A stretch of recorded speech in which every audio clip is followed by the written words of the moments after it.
Hello to all dear students, कैसे हैं आप सब।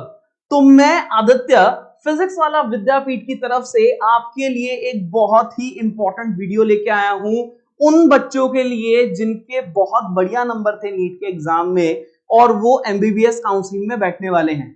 हाँ, अगर आपके नंबर 2-4 कम रह गए हैं तो भैया हार मत मानिए, फिर से किताबें उठाइए, फिर से तैयारी में लग जाइए और उसके बाद अगले साल बढ़िया नंबर लेके अपने ड्रीम कॉलेज में जाइए। हमेशा याद रखिएगा कि मैं क्यों हार मानूं फैसले से पहले, मैं क्यों हार मानूं फैसले से पहले। अभी ना जमाना जीता है ना मैं हारा हूं। तो ऐसे केस में हमें हारना नहीं है, लगे रहना है तैयारी में। तो चलिए वापस चलते हैं उन्हीं बच्चों पे जिनका अभी कॉलेज काउंसलिंग होगा। और अब कॉलेज काउंसलिंग खुलने के बाद आपको इन डॉक्यूमेंट्स को अपने पास रखना है क्योंकि इनकी आपको बहुत ही ज्यादा जरूरत पड़ने वाली है। ओरिजिनल डॉक्यूमेंट तो लगेगा ही, साथ में 3-4 फोटोकॉपी भी रख लीजिएगा क्योंकि आपको पूरे प्रोसेस में मल्टीपल कॉपीज की जरूरत भी पड़ती रहती है। अब जैसे कि आप सब जानते हैं कि सारे के सारे कॉलेजेस इस मोड पे होंगे, है ना। कुर्सी आपका है तो कागज दिखाइए, मतलब आपको सीट तो हम देंगे लेकिन पहले आपको कुछ कागज दिखाने पड़ेंगे। तो देखते हैं कौन कौन से वो कागज है जो कि आपके पास होने चाहिए। तो सबसे पहले जो कागज होगा that will be NEET UG का एडमिट कार्ड, है ना। नीट यूजी का एडमिट कार्ड होगा कि नहीं होगा। तो ये जो आपको एडमिट कार्ड मिला था जिसको लिए आप पेपर देने गए थे वो सबसे पहले लगेगा क्योंकि उसके ऊपर आपका रोल नंबर मेंशन होगा। इसके अलावा जो दूसरा डॉक्यूमेंट लगेगा that would be your result card, मतलब जो आपका स्कोर कार्ड था जिसके ऊपर आपकी रैंक भी मेंशन्ड है, अपडेटेड वाला लेके जाना भाई, पुराने वाला सबसे पहले वाला रिजल्ट लेके मत चले जाना क्योंकि आपके काम बहुत आने वाला है अपडेटेड वाला कॉपी।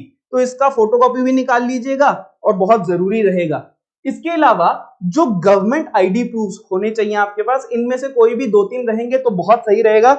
जैसे कि आपके पास आधार कार्ड हो सकता है, आपके पास पासपोर्ट हो सकता है, वोटर आईडी कार्ड हो सकता है, ड्राइविंग लाइसेंस हो सकता है, pan card, ration card, bank passbook या फिर गवर्नमेंट द्वारा दी गई कोई भी और आईडी आपके पास होनी चाहिए, तभी आपको फायदा है। ठीक है, ओरिजिनल तो रखिएगा ही, साथ में फोटोकॉपी भी बहुत ज्यादा जरूरी रहेगा। इसके अलावा आपका बर्थ सर्टिफिकेट या फिर आपकी 10th की मार्कशीट जो कि आपकी डेट ऑफ बर्थ को कंफर्म कर दे सबके सामने कि आप किस डेट को, किस महीने और किस साल में पैदा हुए थे।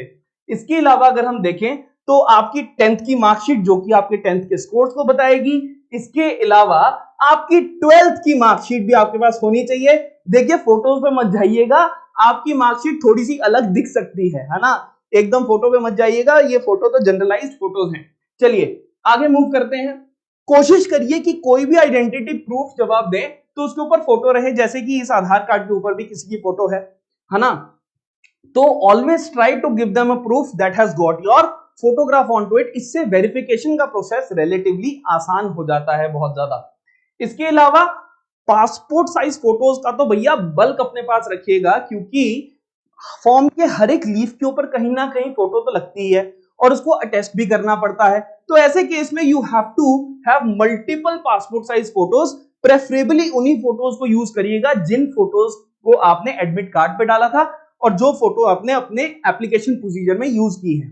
ठीक है, इसके बाद डोमिसाइल सर्टिफिकेट। अगर आप किसी स्टेट गवर्नमेंट कॉलेज में अप्लाई कर रहे हैं तो ऐसे केस में आपको स्टेट का एडवांटेज तभी मिल पाता है जब आपके पास उस स्टेट का डोमिसाइल रहे। तो जिस स्टेट से भी आप बिलोंग करते हैं उसका डोमिसाइल सर्टिफिकेट आपके पास होना चाहिए।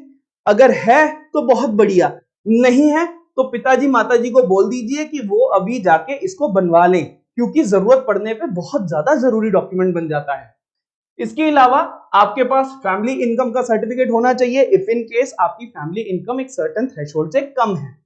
इन एडिशन टू दैट अगर हम देखें तो अगर आपके पास कोई एफर्मेटिव एडवांटेज है, अगर आप किसी मार्जिनलाइज्ड कम्युनिटी से बिलोंग करते हैं, अगर आपके पास एससी, एसटी, ओबीसी में से किसी एक का एडवांटेज है तो ऐसे केस में आपके पास अपना कैटेगरी सर्टिफिकेट होना चाहिए इफ एप्लीकेबल। अगर नहीं है तो फिर से रिपीट कर रहा हूं बेटा, प्लीज इसको बनवा लीजिएगा।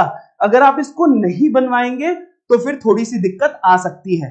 ठीक है, इससे आपको अपनी सीट्स को मिलने में आपकी प्रोबेबिलिटी बढ़ जाती है।